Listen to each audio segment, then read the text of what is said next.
The Stoics spoke upon the importance of mastering your mind and its correlation with a virtuous and stoic life. Don't know of a whole nother world that exists. It's on the other side of suffering.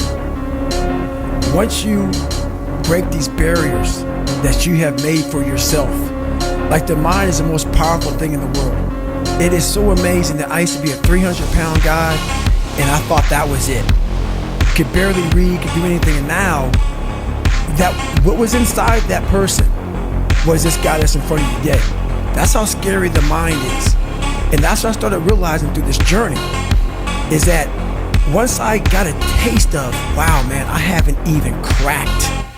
I haven't even begun to crack what the mind is capable of. And I started realizing is on the other end of suffering, that's the real growth of life. Because you realize how the mind processes shit. The mind has capabilities that are so unknown. I found that through suffering. And there's a whole other world on the other end of that. Our mind wants to protect us. The mind is like, honestly, it has a tactical advantage over us. It knows our deepest, darkest fears or insecurities. It knows where we start to feel, we start getting that doubt creeping. It says, hey man, you know what, man, maybe this isn't good. Let's go back home to the wife. Let's go back home to the kids. This is not comfortable. So in that moment, the mind directs us. It's a protective mechanism.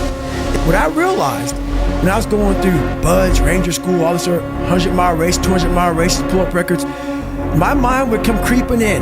Like when I was doing 4,030 pull-ups at 2,000 pull-ups and my hands were ripped open, my mind said, look, brother, we've done all these other things. You've proven yourself. You're good. If I didn't have the answer to respond to my mind and say why I'm here, why I'm doing this, you will always lose that fight. You have to have the response to what your mind is going to tell you. This is about you figuring out your self-talk has to change. The most important conversation you ever have is the one you have with your fucking self.